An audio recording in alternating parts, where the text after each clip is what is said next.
जंगल वाले बाबा नमो नमः, जंगल वाले बाबा नमो नमः, जंगल वाले बाबा नमो नमः, जंगल वाले बाबा नमो नमः, जंगल वाले बाबा नमो नमः। मतलब न बनाना न कमाना, सिर्फ खाना ही खाना है यहाँ पर तो। और तो तुम दोनों हाथ से कमाते और एक हाथ से भी नहीं खा पाते हैं।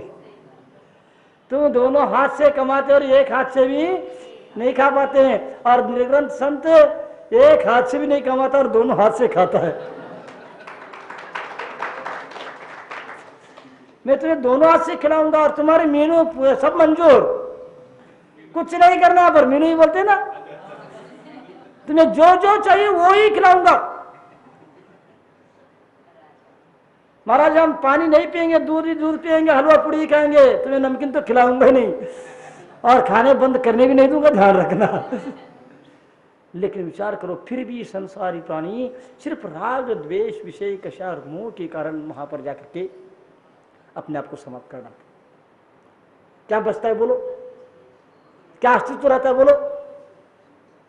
एक बार की बात है, गर्मी का समय, एक कुत्ता गर्मी से परेशान होकर के दौड़ रहा था। भोजन तो कर लिया, लेकिन इतने परेशान, कहाँ जाए शीतलता कहाँ पाए। और जाकर के वह दोपहर के समय में नाली में जाकर के बैठ जाता है। उधर से एक व्यक्ति आता है, चलो मैं तुम्हें स्वर्ग भेज दूंगा। उन्हें पूछा तुम्हें स्वर्ग में क्या, हमें स्वर्ग में क्या क्या मिलेगा? तुम जो चाहेंगे वो सब कुछ मिलेगा, तुम जो चाहेंगे वो सब कुछ मिलेगा। देव मिलेंगे, देवियां मिलेंगे, वैभव मिलेगा, विमान मिलेगा, विमान में बैठ कर उड़ सकते हो, भगवान का दर्शन कर सकते हो, जो चाहिए वो सब कुछ मिलेगा। चलो मैं तुम्हें स्वर्ग भेज देता हूँ। वो कहता सब तो बता रहे हो, लेकिन ये बता दो वहां पर नाली मिलेगी क्या नहीं मिलेगी? क्या आपको क्या चाहिए बोलो?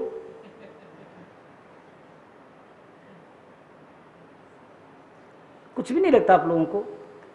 मैं भी छोटा था, कभी कभी काम करना पड़ता था, घर के लोगों ने छोड़ के रखा था। उनको ये भावना थी ये काम न करे, कुछ भी न करे, खेती किसान न करे, न काम करे, लेकिन ये घर छोड़ करके न जाए। एक ही चिंता लगी रहती थी, इनको काम बता देंगे अभी मैं जाऊंगा बोल देगा, कुछ मत करो, जो धर्म करना, साधु के साथ जाना, सेवा करना, वयोवृत्ति करना, जो करना वो करते रहना, लेकिन घर नहीं छोड़ना। और कभी कभी घर में रहते तो काम भी तो करना पड़ता था, अपने को देखा नहीं जाता था, इतने सारे लोग काम करे और हम अकेले। तो कभी कभी मैं भी खेती किसानी काम करता, जब घास की चारा काटता उस समय मैंने देखा एक बार काटते काटते नीचे असंख्यात त्रस जीव जो वहां पर फेंका हसिया और उसको, और जाकर के पगडंडी पर आकर रुक गया और खड़ा हो गया। मैं कहता मैं ये काम नहीं कर सकता। आप एक नाली साफ करते हो, कितनी जीवों की उराधना होती है?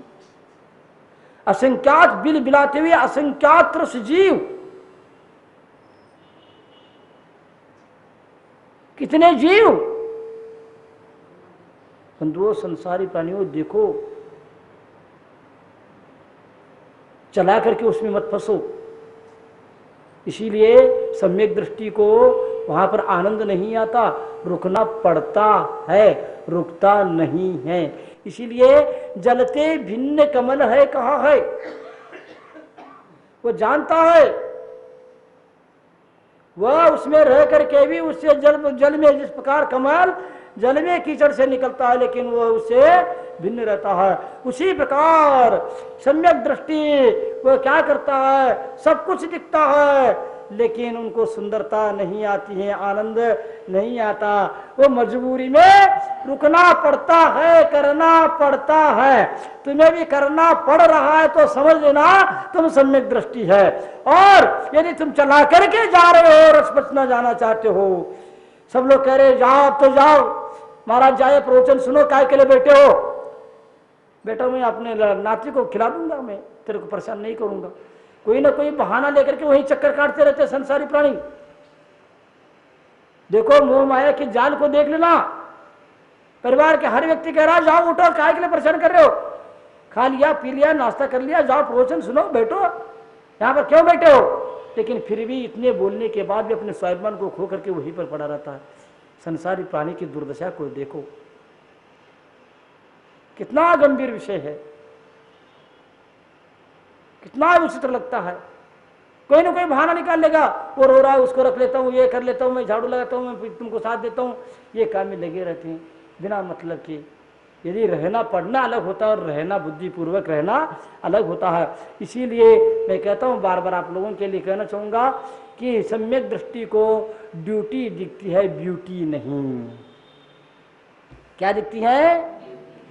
सम्यक दृष्टि को ब्यूटी नहीं ड्यूटी दिखती है। वह ब्यूटी सुंदरता नहीं देखता, उनको ड्यूटी दिखती है, मुझे क्या करते हुए करना है, बस करो और निपटो और अलग हो जाओ। ये करना पड़ेगा, ड्यूटी तो करना ही पड़ेगा।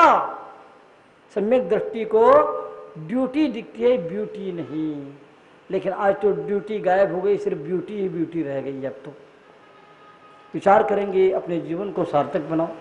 आज मेरा यहाँ पर आना करीब 4 दिन हो गया, आज शायद चौथा आहार है।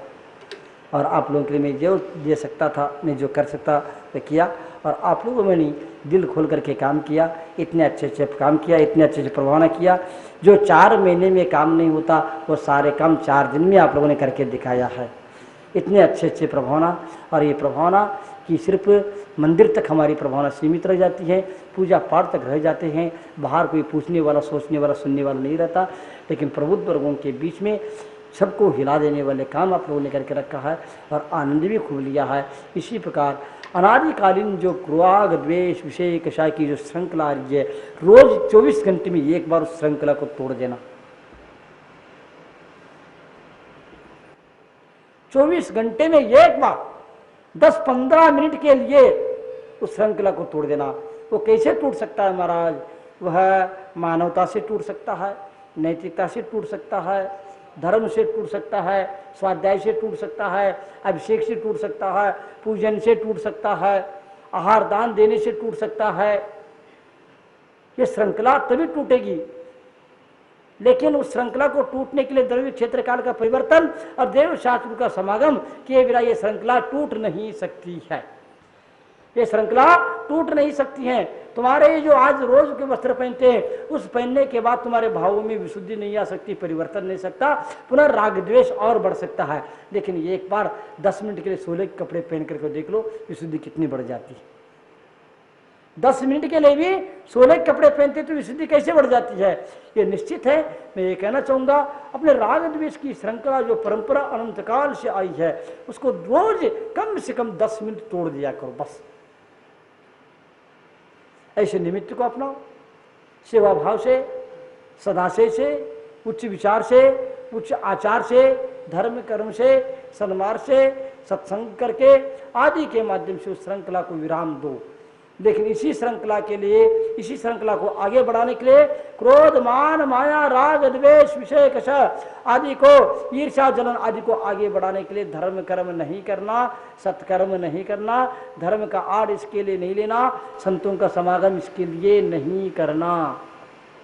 हमारे कषाय कम हो जाए, हमारे विसंगतियाँ कम हो जाए, हमारे मन की जो अशांति समाप्त हो जाए, हमें संतुष्टि मिल जाए, तो बहुत बड़ा उपलब्धि होगी।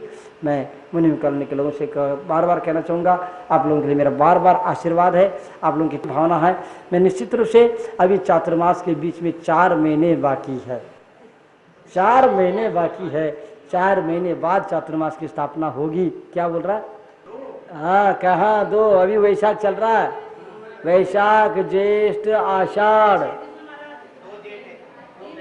करना। मैं यही कहना चाहूँगा, आप लोग इसी प्रकार भावना बना के रखेंगे।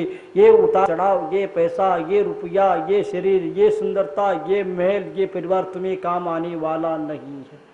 जंगल वाले बाबा नमो नमः, जंगल वाले बाबा नमो नमः, जंगल वाले बाबा नमो नमः, जंगल वाले बाबा नमो नमः, जंगल जंगल वाले बाबा नमो